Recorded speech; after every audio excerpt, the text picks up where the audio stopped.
सभी सत्संग प्रेमियों प्रणाम। सत साहेब, साहेब बंदगी, साहेब बंदगी। प्रिय सत्संग प्रेमियों, आज का विषय है यश, अपयश, लाभ, हानि, जीवन, मरण। ये 6 चीजें किसके हाथ में हैं? विधाता के हाथ में हैं, परमात्मा के हाथ में है या हमारे हाथ में है? आज इसी विषय पर चर्चा करते समझते हैं।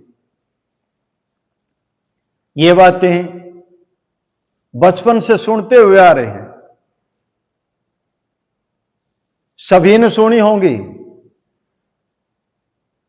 लेकिन उस पर मनन चिंतन नहीं किया। एक ही बात, एक ही उत्तर सब ढोते आ रहे हैं, कभी विचार नहीं किया, समझा नहीं। आज इसी विषय पर समझते हैं।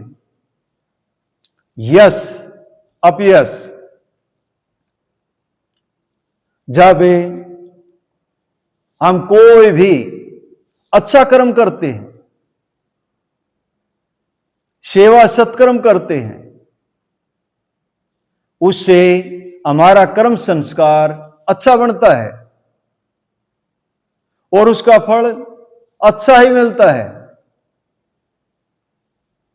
और इस संसार में हमारे को यश मिलता है, लोग हमारे को अच्छा कहते हैं। ये प्रकृति उसी अनुसार हमारे को फल देती है।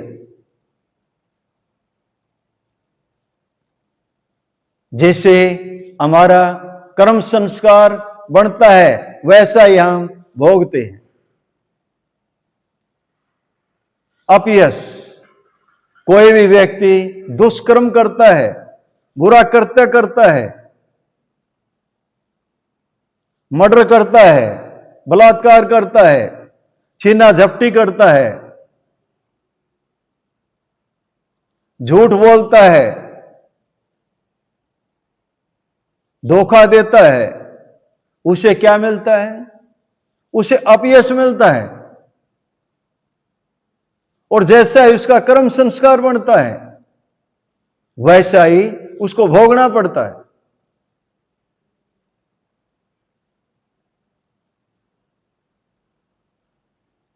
जैसा भी हम काम करते हैं, वैसा ही हमारे को फल मिलेगा।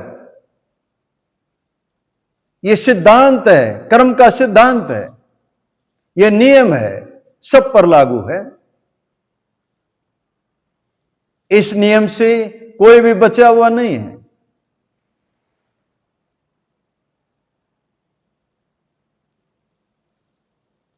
तो जो यश और अपयश,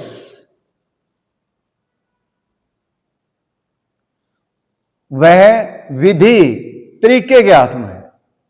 जैसा हम तरीका अपनाते हैं, वैसा ही हमारे का कर्म संस्कार हमारा बनता है। तो ये किसके हाथ में है?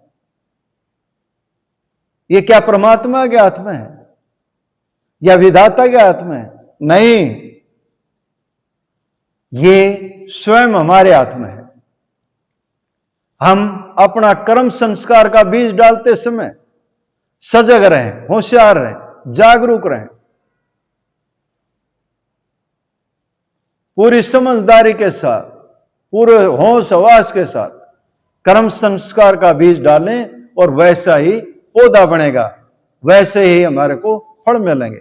ये हमारे ही हाथ में। लाभ हानि, जब हम कोई भी कार्य करते हैं, बिजनेस करते हैं,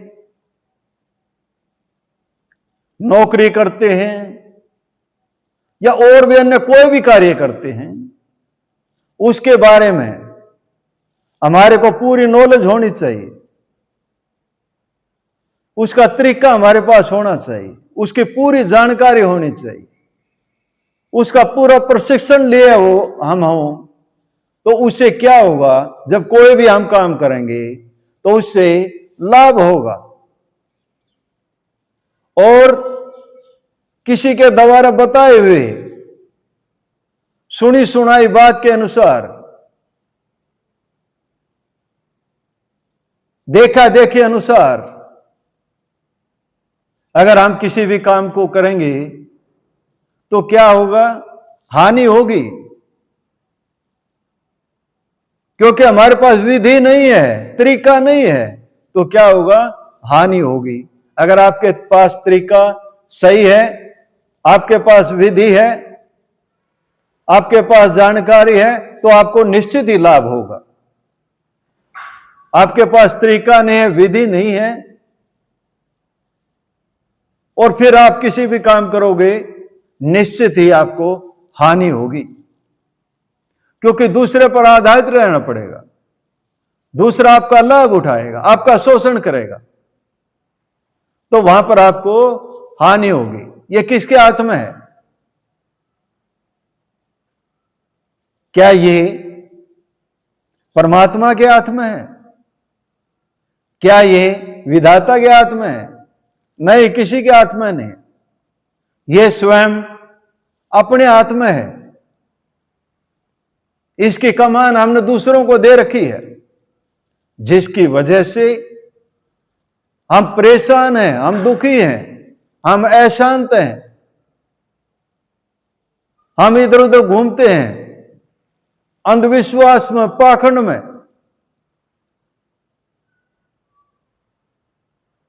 इस पाखंड से, अंधविश्वास से बाहर आना चाहिए। यह सब हमारे हाथ में है।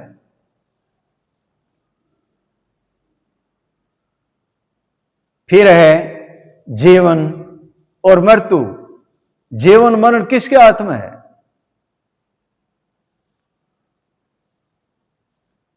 यह सैलानी है, सैल करने के लिए यहां आया है, और इसने क्या किया है, यह 5 तत्वों का पुतला धारण किया है, 5 तत्वों का 3 गुण का पुतला धारण किया है, और यहां आकर के यह स्वयं को भूल गया है। मैं कौन हूं, मैं इस संसार में क्यों आया हूं, मेरा क्या कर्तव्य है, यह स्वयं को भूल गया, अपने आप को भूल गया।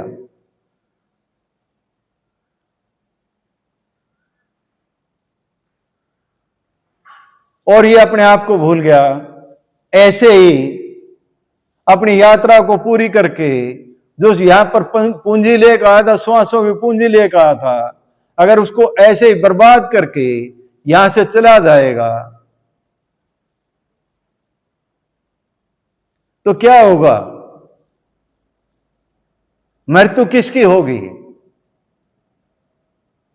शरीर की मृत्यु होगी। यह किसके हाथ में था सुधारना? किसी और के हाथ में था? अपने हाथ में था, विधाता के हाथ में था, या परमात्मा के हाथ में था? फिर ये सत्संग प्रेमियों, ठीक है, ये आया और इस माया के जाल में फंस करके अपने आप को भूल गया, अज्ञानतावश, भ्रमवश, धोखेवश। फिर ये अंधविश्वास में, पाखंडवाद में, मैं मेरी के चक्कर में फंस गया। लेकिन कोई इसको जगाने वाला मिल गया, कोई संत मिल गया, कोई साधक ऐसा मिल गया जो स्वयं जागा हुआ था। फिर इसको बात समझ में आई कि ये 5 तत्वों का पुतला मैंने धारण किया है, ये 3 गुण का पुतला मैंने धारण किया है, मैं सैलानी हूं, सैल करने के लिए आया हूं। और मैंने इसको धारण किया है 5 तत्वों के पुतले को, और मैं जिस काम के लिए आया था अपने काम को पूर्ण करके यहां से चला जाऊंगा और इस पुतले को यहीं छोड़ जाऊंगा।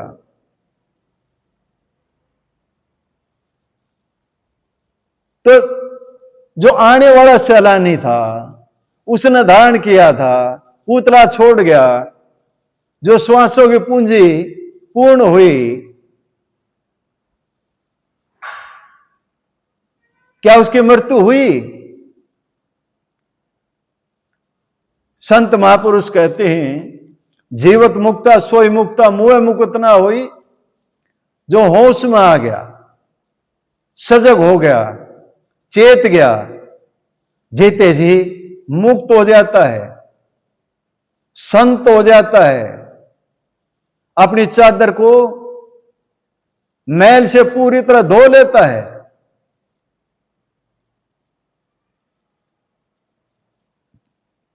उसकी कोई मृत्यु नहीं है, आने वाले की कोई मृत्यु नहीं है, ना उसका कोई जन्म था ना उसकी कोई मृत्यु है।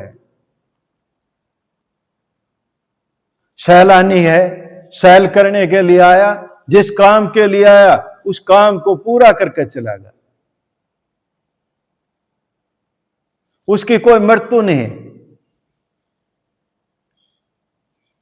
अज्ञानता की मृत्यु है, बोध की कोई मृत्यु नहीं है। यह किसके हाथ में था? किसी विधि के हाथ में, विधाता के हाथ में, परमात्मा के हाथ में, किसी अल्लाह मियां के हाथ, किसके हाथ में था? यह किसी के हाथ में नहीं था।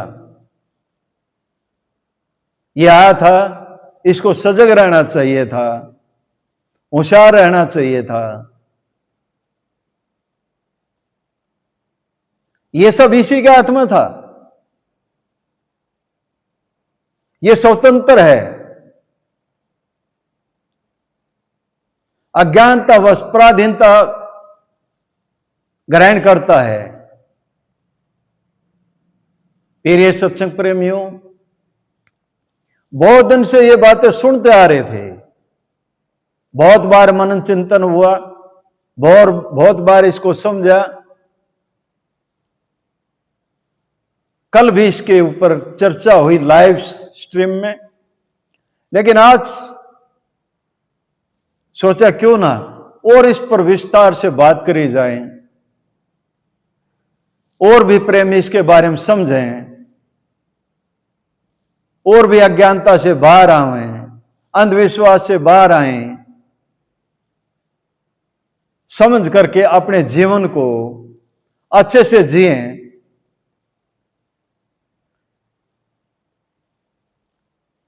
इस वीडियो को बार बार देखें,